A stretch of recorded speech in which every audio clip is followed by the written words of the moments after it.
Alors, voici l'énoncé de cet exercice. On vous dit ici, un protocole de traitement d'une maladie chez l'enfant comporte une perfusion longue durée d'un médicament adapté.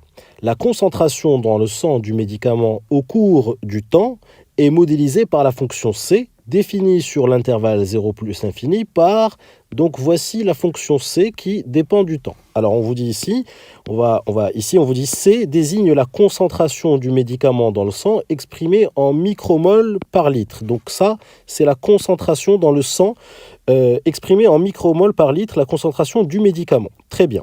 Alors on vous dit ici, T est le temps écoulé depuis le début de la perfusion exprimé en heures. Donc la concentration, évidemment, dépend du temps qui ici est exprimé en heures. Vous voyez, ici, il y a du T et puis ici, il y a du T. D'accord? Très bien. Alors, on continue à lire. On vous dit ici, D, le débit de la perfusion exprimé en micromol par heure. Donc, D, c'est le débit de la perfusion. C'est ici un paramètre, ce n'est pas la variable. La variable, c'est T. Ici, D est un paramètre. Donc, D est le débit de la perfusion exprimé en micromol par heure. Et nous avons ici encore un autre paramètre, c'est A. A est un paramètre réel strictement positif, appelé clairance, exprimé en litres par heure. Le paramètre A est spécifique à chaque patient. Donc on retrouve ici le paramètre A et on retrouve ici le paramètre A. Donc on a bien compris ici que la fonction C est la fonction concentration du médicament dans le sang, d'accord? C'est la fonction concentration du médicament dans le sang qui dépend de la variable petit t, qui dépend de la variable petit t qu'on va mettre ici en orange. Donc la variable petit t, vous la voyez ici. On la revoit ici, d'accord? La variable petit t, on la revoit là, hop, d'accord? Et ici. Donc là, il faut bien faire la différence entre la variable qui est t, qui est le temps, d'accord, exprimé en heures, et les paramètres A et D. D est le débit de la perfusion exprimé en micromol par heure, c'est ce que j'ai mis ici en rose. D'accord, ça c'est un paramètre, d'accord, on le retrouve ici, d'accord, et puis A, vous avez compris que c'était aussi un autre paramètre réel strictement positif, appelé clairance, qui est exprimé en litres par heure, et c'est un paramètre qui est spécifique à chaque patient, donc on le retrouve ici. Ça, ce sont des paramètres. Et on vous dit, en médecine, on appelle plateau la limite en plus l'infini de la fonction C. Donc la limite en plus l'infini de la fonction C, on va l'écrire ici, la limite quand t tend vers plus l'infini de C de t, cette limite-là, on appelle ça le plateau en médecine. Allez, dans la partie A, on va étudier un cas particulier. On vous dit la clairance A d'un certain patient vaut 7. Donc A ici, A on va le mettre en orange ici, A, ce paramètre-là vaut 7. Donc A est égal à 7. Ensuite, on vous dit, et on choisit un débit D égal à 84. Donc le débit ici, ce paramètre-là D est égal à 84. Très bien, parfait. Et on vous dit, dans cette partie, la fonction C est donc définie sur 0 plus infini par, voici la fonction C. Donc cette fonction-là, on l'a obtenue tout simplement en remplaçant ici D par 84 et A par 7. Et on obtient donc cette fonction particulière. La voici, cette fonction. Hop. C'est une fonction particulière. On vous dit maintenant, étudier le sens de variation de la fonction C sur 0 plus l'infini. Alors, comment fait-on pour étudier le sens de variation d'une fonction? Vous le savez, on doit donc dériver la fonction et étudier le signe de la dérivée. Allons-y. Alors, on dit que C est défini et dérivable sur 0 plus l'infini et on dit pour tout t appartenant à 0 plus l'infini. Donc, voici la fonction. Hop, je la mets entre crochets, d'accord, et je vais la dériver. Donc, voici la dérivée C' de t. Donc là, je vois bien qu'il y a ici un réel K. Donc je sais très bien que K fois U, le tout prime, c'est K fois U prime. Donc je sors le K et je vais donc dériver 1 moins exponentielle de moins 7 sur 80t, le tout prime. Donc je vous détaille ici la dérivée. Ensuite, je sais que U plus V, le tout prime, c'est U prime plus V prime. Donc ça veut dire que je vais d'abord dériver ma constante moins la dérivée de cette fonction. Et donc j'obtiens 1 prime moins la dérivée de cette fonction. Le 12, bien sûr, je le laisse en dehors du crochet. Alors, je sais que la dérivée d'une constante, c'est 0. Donc, 1 prime, c'est bien 0. Et maintenant, je vais donc dériver cette fonction exponentielle de moins 7 sur 80t prime. Je remplace 0. 0, c'est c'est rien du tout, 0, donc je l'enlève, je fais une réécriture et j'obtiens donc 12 facteur de moins la dérivée de l'exponentielle de moins 7 sur 80t, le tout prime. Ensuite, je sais que l'exponentielle de u, exponentielle d'une fonction à dériver, c'est u' exponentielle de u. Donc là, je prends ma fonction u ici et je vais donc la dériver et je vais multiplier par exponentielle de u. Bien sûr, le moins, je ne le touche pas. Et le 12, je ne le touche pas. Alors, je vais maintenant dériver le moins 7 sur 80 fois t. Je sais que c'est une fonction affine. Ax plus b prime, c'est plutôt une fonction linéaire. Ax plus b prime, ça me donne a. Donc, moins 7 sur 80 fois t à dériver, ça me donne moins 7 sur 80. Évidemment, le reste, je le recopie. Le moins, je ne le touche pas. Le 12 ici, je ne le touche pas. Et puis ici, moins fois moins, ça fait donc plus. Et donc, j'obtiens ici 7 sur 80. Le 12, je ne le touche pas à l'extérieur du crochet. Exponentielle de moins 7 sur 80 fois t. Et ensuite, comme c'est un produit de 3 facteurs, je multiplie le 12 par 7 sur 80, 12 fois 7 sur 80 multiplié par exponentielle de moins 7 sur 80t, et puis 12 fois 7 sur 80, ça me donne 21 vingtième exponentielle de moins 7 sur 80t. Donc voici la dérivée. Donc là, on peut tout simplement dire que ceci est la dérivée, donc c' de t. Donc ça, c'est bien c' de t. Et bien là, c'est très simple. C' de t est bien égal à 21 divisé par 20 exponentielle de moins 7 sur 80 fois t. Je sais qu'une exponentielle, pour tout t appartenant à 0 plus l'infini, une exponentielle, c'est une quantité qui est toujours strictement positive.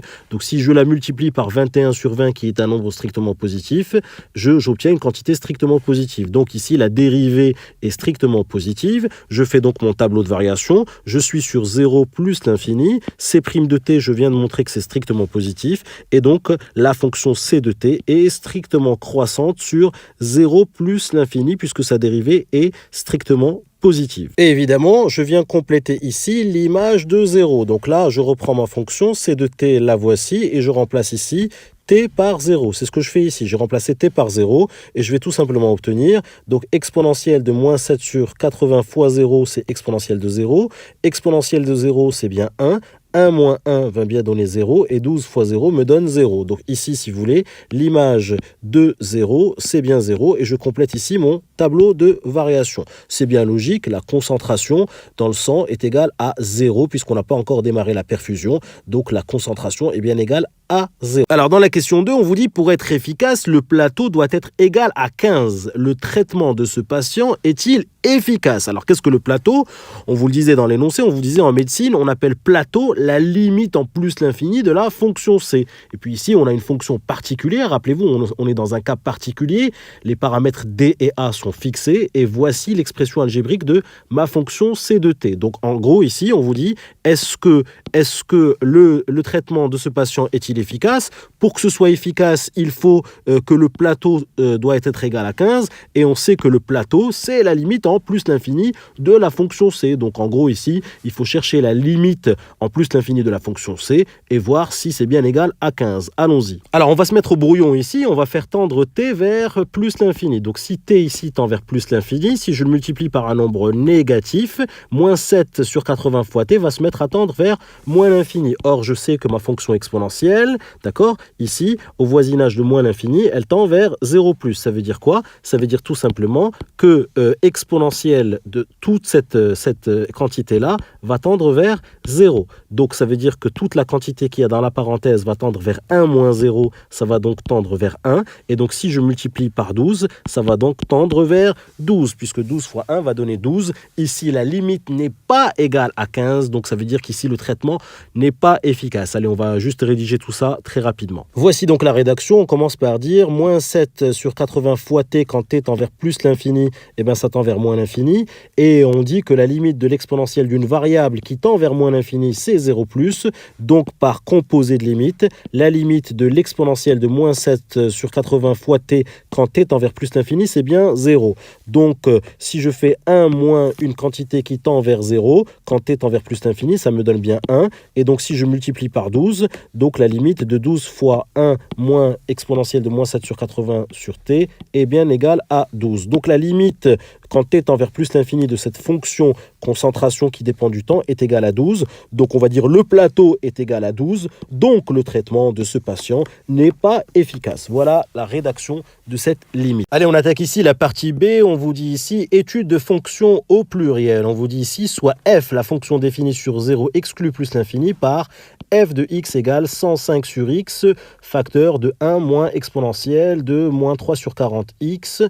On vous dit démontrer que pour tout réel x de 0 plus l'infini, la fonction dérivée de cette fonction f est égale à 105 fois une fonction g de x divisée par x au carré. Et la fonction g, la voici, on vous la donne ici. G de x, c'est 3x sur 40 exponentielle de moins 3 sur 40x plus exponentielle de moins 3 sur 40x moins 1. Donc le but du jeu ici étant de dériver cette fonction et de montrer que la fonction dérivée de f, c'est celle-ci.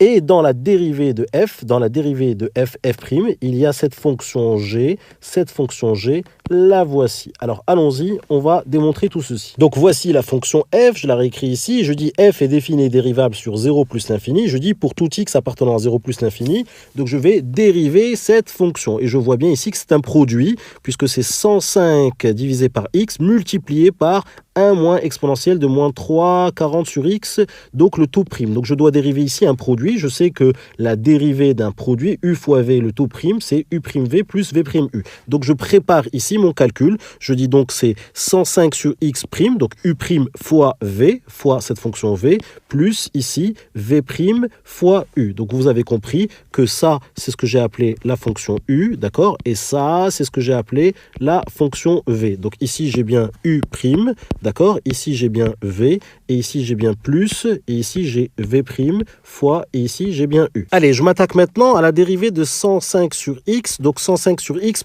Donc 105 sur x', d'accord? C'est 105 fois 1 sur x, le tout prime. 105 étant une constante qui est multipliée par 1 sur x, donc je la sors de la dérivée, et je dois donc dériver 1 sur x. Et je sais que la dérivée de 1 sur x, je dois la connaître, c'est moins 1 sur x carré. Donc la dérivée de 1 sur x, c'est moins 1 sur x carré. Donc c'est 105 fois moins 1 sur x carré qui me donne moins 105 sur x carré. Donc voici la dérivée de 105 sur x. Donc je remplace ici la dérivée de 105 sur x, c'est moins 105 sur x carré. Je recopie ici le v, 1 moins exponentielle de moins 340 sur x. Ici le 105 sur x, je ne le touche pas. Et maintenant, je vais m'occuper de la dérivée de 1 moins exponentielle de moins 340 sur x que je vais mettre ici. Alors la dérivée de 1 moins exponentielle de moins 3 sur 40, c'est une somme ici. Donc je vais dériver le 1 qui est une constante, moins la dérivée de exponentielle de moins 3 sur 40.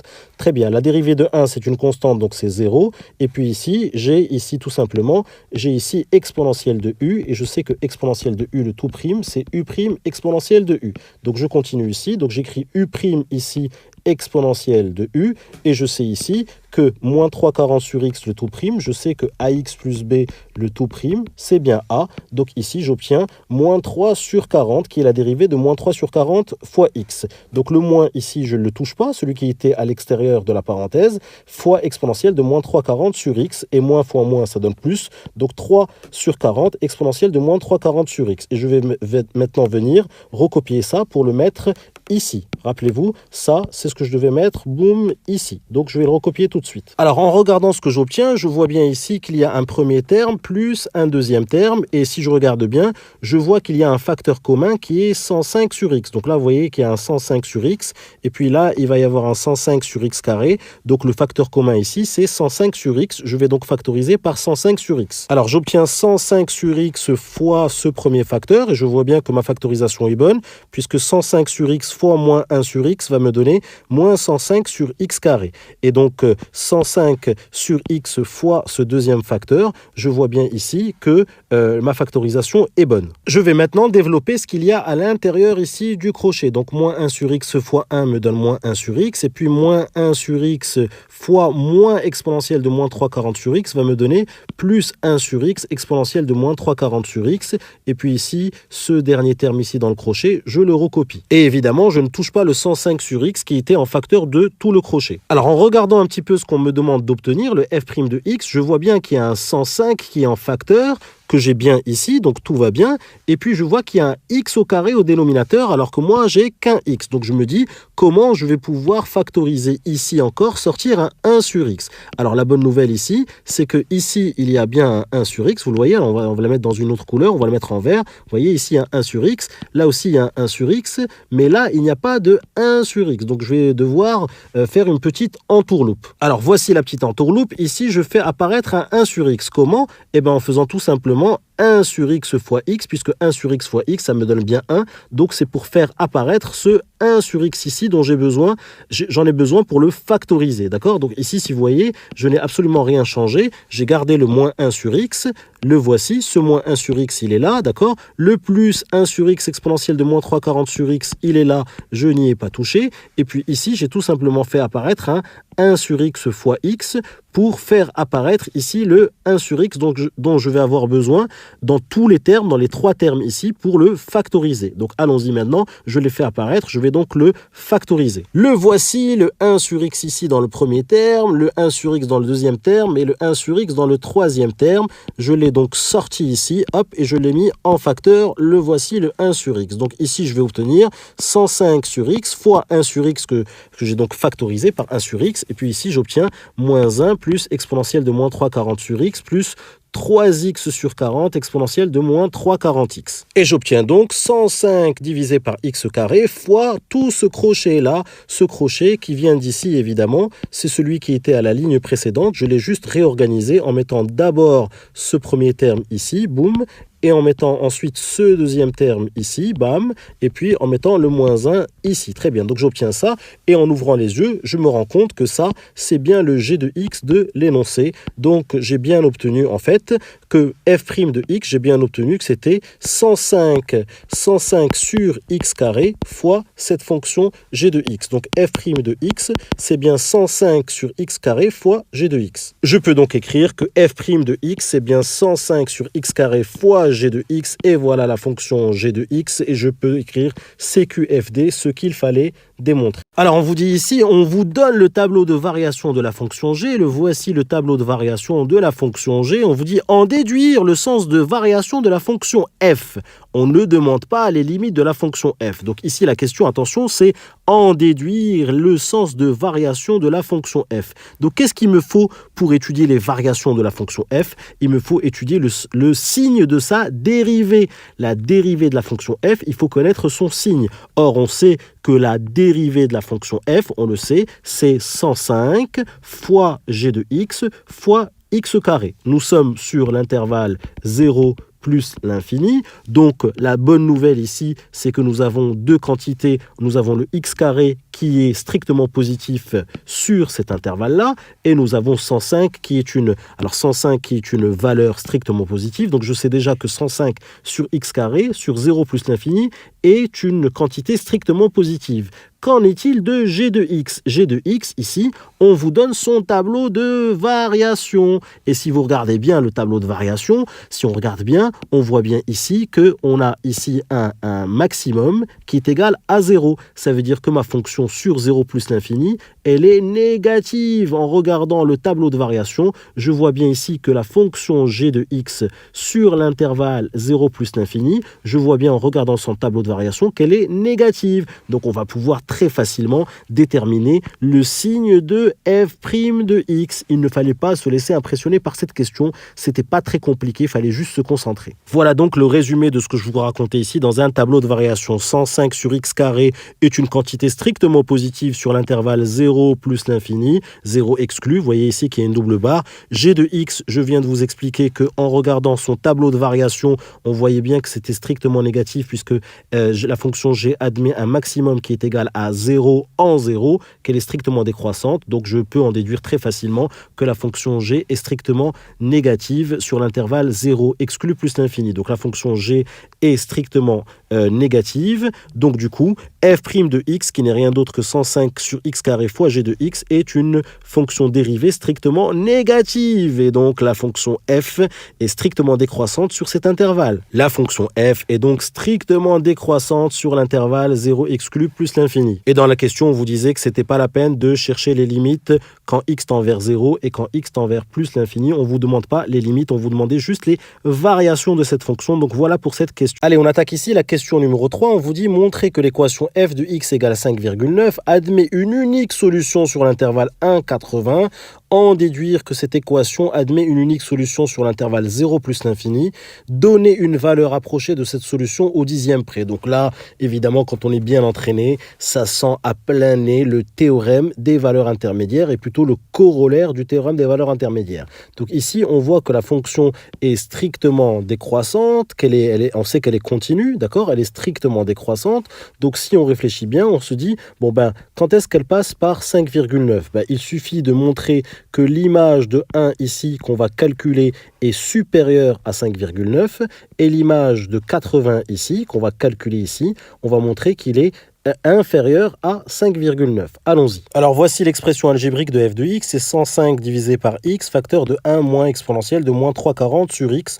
Donc en remplaçant ici tout simplement x ici et ici par 1, donc on va calculer f de 1. Vous voyez, on fait 105 divisé par 1, 1 moins exponentielle de moins 340 fois 1. Et puis, en rentrant tout ceci dans une calculatrice, on voit bien que l'image de 1, une valeur approchée, c'est 7,59. Donc ici, on va pouvoir ici mettre 7,59. Boum, on le met ici, 7,59. Et on voit bien que 7,59 est bien supérieur à 5,9. Pareil, on va calculer ici l'image de 80. Donc f de 80, on remplace ici x par 80. 105 sur 80, 1 moins exponentielle de moins 3 sur 40 fois 80 et à la calculatrice on obtient 1,31. Donc là on a bien 1,31 et 1,31 est bien inférieur à 5,9. Donc là on va juste rédiger ce théorème des valeurs intermédiaires pour montrer que l'équation f de x égale 5,9 est égale à 5,9 admet bien une solution, une unique solution alpha comprise entre 1 et 80. Allons-y pour la rédaction. Donc voilà la rédaction, on dit que f est continue et strictement décroissante sur 1,80. Attention, le mot continu est très important. Continue et strictement décroissante sur l'intervalle 1,80. On dit ensuite que f de 1 est égal à peu près à 7,59 qui est supérieur à 5,9 et f de 80 est à peu près égal à 1,31 qui est strictement inférieur à 5,9. Donc on dit, d'après le corollaire du théorème des valeurs intermédiaires, l'équation f de x égale 5,9 admet une unique solution, puisque c'est le corollaire du théorème des valeurs intermédiaires, une unique solution sur alpha, et alpha appartient à 1,80 ouvert, puisque alpha ne peut pas être égal à 1, puisque l'image de 1 ce n'est pas 5,9 et ne peut pas être égal à 80, puisque l'image de 80 ce n'est pas 5,9. Donc alpha appartient à 1 ouvert, 80 ouvert, tel que f de alpha est égal à 5,9. Donc voilà pour la rédaction de ce théorème des valeurs intermédiaires, le corollaire du théorème des valeurs intermédiaires sur l'intervalle 1,80. Voici donc la conclusion. L'équation f de x égale 5,9 admet une unique solution sur l'intervalle 0 exclu plus l'infini. Alors sur l'intervalle 0,1, on voit bien ici que la fonction admet un minimum qui est de 7,59. Donc c'est ce que je dis ici. Je vais dire sur l'intervalle 0,1, f de x est supérieur ou égal à 7,59. Donc ça risque pas de passer par 5,9. Donc l'équation f de x égale 5,9 n'admet pas de solution sur 0,1. De la même manière ici, sur l'intervalle 80 plus l'infini, on voit bien ici que la fonction admet un maximum qui est égal à 1,31, donc elle ne risque pas de passer par 5,9. Donc je vais le dire tout simplement, je vais dire sur 80 plus l'infini, f de x est inférieur ou égal à 1,31, donc l'équation f de x égale 59 n'admet pas de solution sur 80 plus l'infini.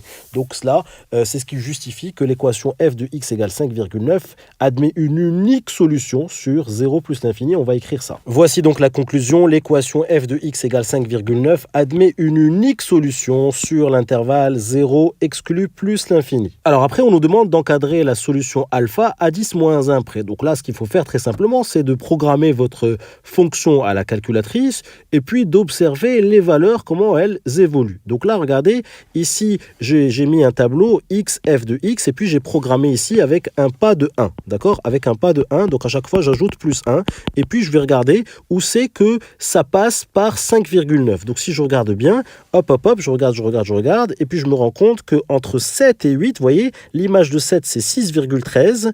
Ah non, c'est pas entre 7 et 8, c'est plutôt entre 8 et 9. Vous voyez, c'est plutôt entre 8 et 9 que ça passe par 5,9, puisque ici, regardez, hop, là je vais effacer, hop, et ça passe ici par 5,92, l'image de 8 c'est 5,92, et l'image de 9 c'est 5,73. Ça veut dire tout simplement que ici, on va avoir 8 qui va être ici, boum, d'accord? Et puis on va avoir 9 qui va être ici. Pourquoi? Parce que l'image de 8, c'est 5,92 qui est supérieur à 5,9 et l'image de 9, c'est 5,73 qui est donc inférieur à 5,9. Donc je sais déjà que mon alpha est compris entre 8 et 9. Alors après, je vais aller affiner mon pas. Je vais commencer par 8, d'accord? Je vais aller jusqu'à 9 et je vais affiner mon pas, c'est-à-dire que je vais y aller de 0,1 en 0,1, d'accord? Hop, de 0,1 en 0,1. Donc là, regardez, j'ai programmé ici avec plus 0,1. Et je vais encore observer mes valeurs. Quand est-ce que ça passe par 5,9? Alors, c'est entre 8,1 et 8,2. Pourquoi? Parce que regardez, en 8,1, l'image, c'est 5,902. Et en 8,2, l'image, c'est 5,882. Donc ici, je pourrais très bien dire, hop, pour bien comprendre ce qu'on est en train de faire, d'accord?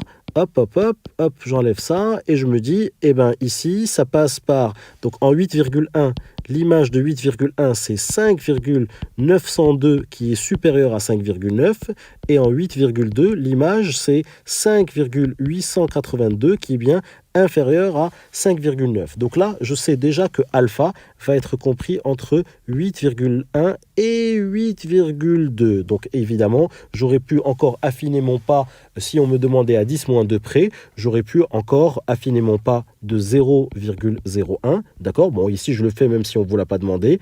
Et alors, ici, j'ai déjà répondu à la question. Je sais que alpha va être compris entre 8,1 et 8,2. Mais si on me demandait à 10-2 près, je regarde ici, je regarde mon tableau, entre 8,1 et 8,2, j'ai affiné mon pas de 0,01 et je vois, alors si je regarde bien, 5,9, c'est où 5,9? C'est ici, entre 8,10 et 8,11. Pourquoi? Parce que l'image de 8,10 est supérieure à 5,9 et l'image de 8,11 est inférieure à 5,9. Donc voilà le principe de l'encadrement. Il faut savoir programmer votre calculatrice et observer les valeurs. Et voilà donc ce qu'il faut mettre sur votre copie. Il faut tout simplement dire que l'image de 8,1 c'est 5,902 et c'est supérieur à 5,9. C'est ce que j'écris ici.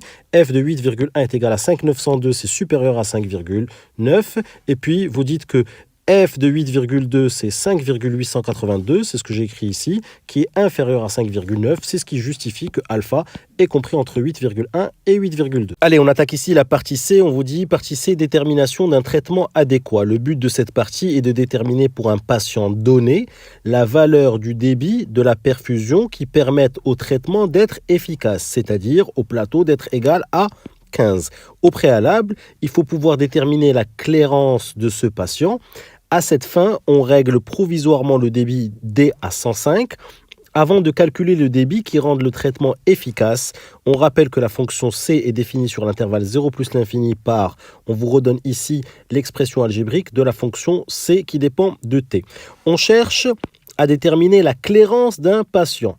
Le débit est provisoirement réglé à 105. Exprimer en fonction de A la concentration du médicament 6 heures après le début de la perfusion. Alors là, c'est vrai que si on n'est pas très concentré, on risque de perdre un petit peu les pédales. Alors on cherche à déterminer la clairance. La clairance, ici, on cherche à déterminer la clairance. La clairance, c'est bien A. D'accord? Donc c'est ce qu'on cherche à déterminer d'un patient. Le débit est provisoirement réglé. Alors on vous dit ici, le débit est provisoirement réglé à 105. Le débit, c'est quoi? C'est D. D'accord? Donc ici, D est réglé à 105. Ça veut dire que D, on va lui donner la valeur 105. Exprimé en fonction de A. Donc ici, on vous dit exprimer en fonction de A. Exprimer en fonction de A la concentration du médicament 6 heures après le début de la perfusion. 6 heures. Donc ça, c'est quelque chose de très important. Le 6 heures ici, 6 heures, ça veut dire tout simplement que T va être égal à 6. Donc ici, on va remplacer, allez, on se met dans une autre couleur ici, en orange. Le T ici va être remplacé par 6. Donc comme le D va être remplacé par 105 et le T par 6, je vais donc pouvoir exprimer C en fonction de A. Tout simplement le C en fonction de A. Allons-y. Alors là, on remplace le T par 6. Donc C de 6, on remplace ici par 6 et ici par 6. On sait que donc C de 6, c'est égal à D sur A. D sur A, 1 moins exponentielle de moins A sur 80 fois 6. Très bien. On sait aussi que le D est égal à 105. C'est le débit qu'on a fixé à 105. Donc, je peux remplacer ici D par 105. Donc, j'obtiens ici C de 6 est égal à 105 divisé par A, facteur de 1 moins exponentielle de moins A sur 80 fois 6. Alors, est-ce que j'ai répondu à la question? On vous dit exprimer en fonction de A. Donc là, vous voyez bien qu'il y a du A ici et du A ici, seulement du A, la concentration du médicament 6 heures après le début de la perfusion. Donc la concentration 6 heures après le début de la perfusion, c'est bien exprimé ici en fonction de A. Vous voyez ici la concentration au bout de 6 heures, ici, c'est bien exprimé ici en fonction que de A, puisque D est déjà fixé, il est à 105, et puis le T a été remplacé par 6 parce que c'est la concentration au bout de 6 heures. Donc là, on a bien répondu à la question. Exprimer en fonction de A la concentration de médicament 6 heures après le début de la perfusion, voici l'expression en fonction de A, de la concentration du médicament 6 heures après le début de la perfusion. Alors on vous dit ici, au bout de 6 heures, des analyses permettent de connaître la concentration du médicament dans le sang. Elle est égale à 5,9 micromoles par litre.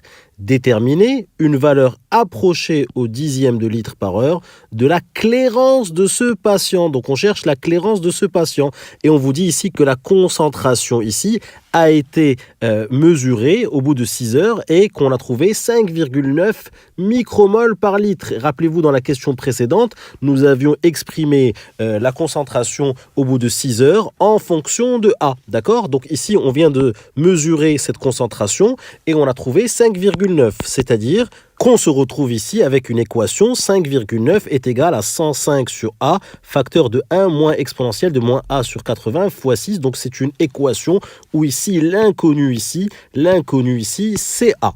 Alors, je réécris tout simplement cette équation en remplaçant A par X parce que c'est plus simple de lire une équation avec une inconnue qu'on appelle X. En fait, vous avez plus l'habitude de résoudre des équations où l'inconnu, vous l'appelez X. Donc là, c'est parfaitement équivalent. Je remplace juste le X par A. Donc, on obtient 105 divisé par X, facteur de 1 moins exponentielle de moins 6 sur 80X est égal à 5,9. Je vois ici qu'il y a une petite simplification à faire. Le 6 sur 80, on va le simplifier par là. On obtient 6 sur 80, c'est bien 3 sur 40. Donc, je remplace ce 6 sur 80 par 3 sur 40. Et j'obtiens donc une équation ici. 105 sur x, facteur de 1 moins exponentielle de moins 3 sur 40x est égal à 5,9. Et si j'ouvre les yeux ici, qu'est-ce que je vois? Eh bien, je vois ici qu'il s'agit de la fonction f sur x. Regardez, donc ici, j'obtiens finalement, en fait, une équation qui est équivalente à f de x est égal à 5,9. Or, cette équation admet une unique solution alpha, et on sait que alpha est comprise entre 8,1 et 8,2. Donc, finalement, la clairance qu'on cherche de ce patient, la clairance de ce patient est d'environ 8,1 litres par heure. C'est un arrondi par défaut. Allez, on se fait une petite récap de cette question parce qu'elle est très intéressante. On vous dit que la concentration au bout de 6 heures, on l'a mesurée, qu'on a trouvé 5,9. Or, à la question d'avant, on avait exprimé C6 en fonction de A. Donc, finalement, on peut dire que 5,9 est égal à 105 sur A, facteur de 1 moins exponentielle de moins A sur 80 fois 6. Très bien. On voit ici qu'il y a une petite simplification. 6 par 80, ça me donne bien 3 sur 40. Donc, le 6 sur 80 ici, hop, je le simplifie en 3 sur 40 et je me rends compte ici finalement que j'ai ici la fonction f de x. Là, voici la fonction f de x. Donc, j'obtiens finalement l'équation f de x égale 5,9. Il faut que je résolve cette équation.